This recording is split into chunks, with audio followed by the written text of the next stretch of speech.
Hi friends, Pankaj Nalabagathila இன்னைக்கு Tamil new year special recipe பார்க்க போறோம். சேனலை சப்ஸ்கிரைப் பண்ணாதவங்க மறக்காம சப்ஸ்கிரைப் பண்ணிக்கங்க. ஒரு பவுல்ல உளுத்தம் பருப்பு 2 கப் எடுத்து நன்கு கழுவி 4 மணி நேரம் ஊற வச்சிருக்கேன். இப்போ ஒரு மிக்ஸி ஜார்ல பருப்பு மட்டும் தண்ணீர் வடிய விட்டு போட்டுக்கலாம்.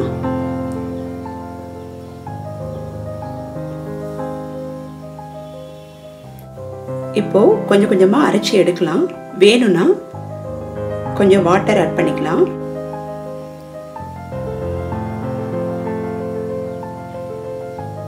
கொஞ்சம் கூல் வாட்டரா இருந்தாலும் நல்லா இருக்கும்.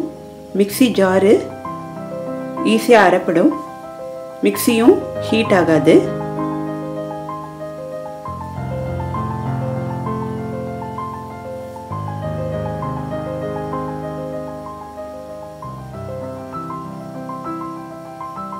இந்த மாதிரி கொஞ்சம் கொஞ்சமா ஸ்பூன்ல எடுத்து தண்ணி ஆட் பண்ணி அரைக்கணும். இப்போ வடை மாவு ரெடி ஆயிடுச்சு. இது கரெக்டான பதம்னு பார்க்கிறதுக்கு ஒரு சின்ன பவுல்ல தண்ணி எடுத்து மேலால மாவு போட்டோம்னா அது இந்த மாதிரி மிதக்கணும். இப்போ இதில் தேவையான பொருள் ஆட் பண்ணிக்கிறேன். கட் பண்ண பச்சை மிளகாய் ஆட் பண்ணியிருக்கேன்.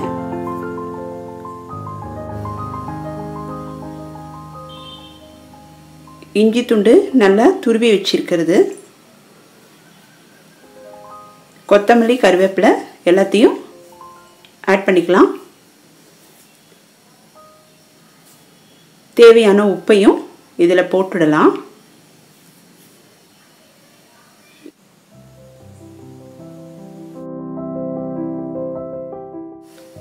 இப்போ ஒரு கடாயில் 1/2 லிட்டர் ஆயில் எடுத்திருக்கேன்.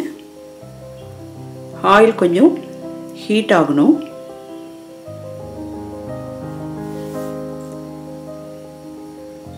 இந்த மாதிரி ஒரு கவர் எடுத்து வடை மாவை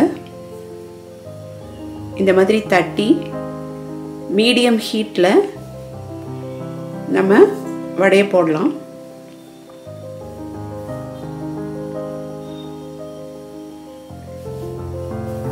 பிகினர்ஸ்க்கு இந்த மாதிரி கவரில் தட்டுறது ரொம்ப ஈஸியாக இருக்கும்.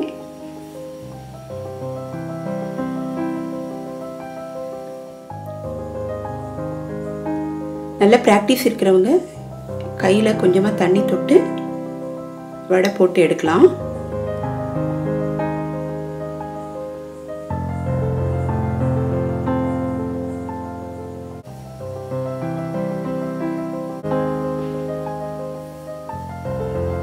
இப்போ பொன்னிறமா வடை வர வரைக்கும் வெயிட் பண்ணி ஆயிலேருந்து எடுக்கலாம்.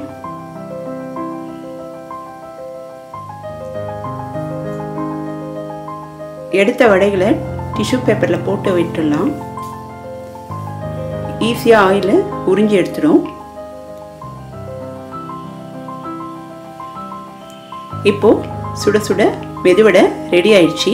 இது சட்னி சாம்பாரோட சாப்பிட்டா ரொம்ப நல்லா இருக்கும். கிரைண்டரில் அரைக்கிறத விட மிக்சியில் நல்லாவும் வருது, டைமும் சேவ் ஆகுது.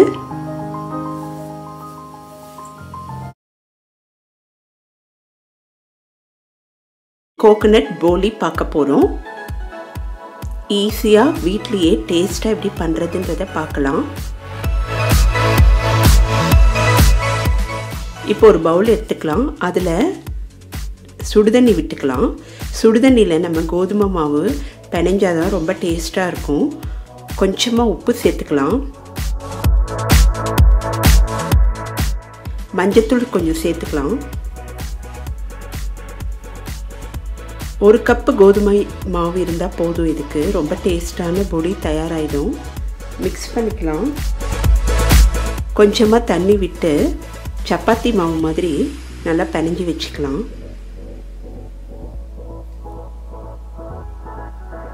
நல்லெண்ணெய் எடுத்துக்கலாம். இந்த போலிக்கு நல்லெண்ணெய் விட்டு பிணைஞ்சோன்னா டேஸ்ட்டும் நல்லா இருக்கும். 1/2 மணி நேரம் நல்லா ஊறணும். நல்லெண்ணெயை நிறைய விட்டு நம்ம பிணைஞ்சி வச்சுக்கலாம். இப்போ வெல்லத்தை நல்லா துருவி வச்சுருக்கேன், தேங்காயையும் நல்லா துருவி வச்சுருக்கேன். ஒரு மிக்ஸி ஜாரில் தேங்காய், வெல்லம், ஏலக்காயோடு சேர்த்து நம்ம நல்லா அரைச்சிடலாம். ஏலக்காய் தூள் போட்டிருக்கேன். இங்கே நல்லா ஒரு மிக்ஸியில் அரைச்சிட்டு வந்துடலாம். இதுதான் பூரணம். இப்போ ஒரு கடாய் எடுத்துக்கலாம். நம்ம அரைச்சி வச்ச பூரணத்தை கொஞ்சமாக பெரட்டி எடுத்துக்கணும். நெய் கொஞ்சம் விட்டு ஒரு 2லேருந்து 3 நிமிஷம் அடுப்பை சிம்மில் வச்சு நல்லா மிக்ஸ் பண்ணி விட்டோன்னா நமக்கு எல்லாம் ஒன்று சேர்ந்து பூரணம் தயாராகிடும். இந்த பக்குவத்தில் ஆஃப் பண்ணிவிட்டு ஆற விட்டுடலாம். இப்போ நம்ம பிணைஞ்சி வச்சுருந்த மாவை ஒரு வாழை இலையில் நல்லெண்ணெய் விட்டு தடவி தட்ட ஆரம்பிச்சிடலாம். இந்த தேங்காய் பொடி டேஸ்ட் ரொம்ப நல்லாயிருக்கும், செய்யறதும் ஈஸி, எல்லோரும் விரும்பி சாப்பிடுவாங்க. உள்ளே வைக்கிற பூரணத்தை நல்லா தட்டி உள்ளே வச்சோன்னா எல்லா இடத்துலையும் சீராக பரவும். வெல்லம், தேங்காய் ரெண்டுமே நான் ஈக்குவலாக போட்டிருக்கேன், டேஸ்ட் நல்லாயிருக்கும்.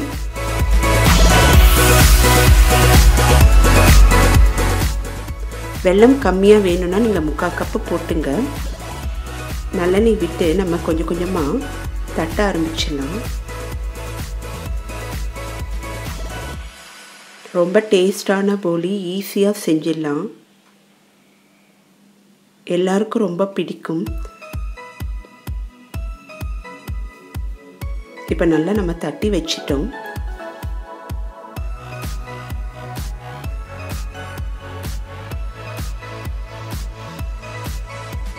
இப்போ ஒரு இரும்பு கல் எடுத்துக்கலாம், நல்லா அதை துடைச்சிடலாம்.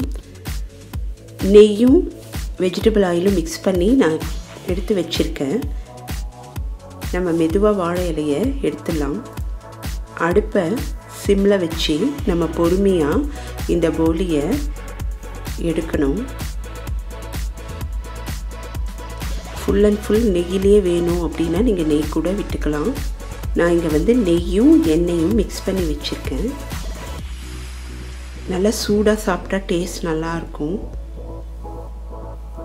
நம்ம ஏற்கனவே கடலைப்பருப்பும் சேர்த்து பருப்பு போலி செஞ்சுருக்கோம். இது தேங்காய் போலி. விசேஷ நாளெல்லாம் இதை ஈஸியாக செஞ்சிடலாம். நமக்கு நல்ல சூடான சுவையான போலி தயாராகிடுச்சு. இது மேலே நம்ம நெய் விட்டு சாப்பிட்டுக்கலாம், டேஸ்ட் ரொம்ப நல்லாயிருக்கும். ஆறி சாப்பிட்டாலும் இது நல்லாயிருக்கும். 4லேருந்து 5 நாள் வச்சு சாப்பிட்லாம், ரொம்ப டேஸ்ட்டாக இருக்கும். நமக்கு சூப்பரான போலி தயாராகிடுச்சு. இந்த வீடியோவை லைக் பண்ணுங்கள், ஷேர் பண்ணுங்கள்.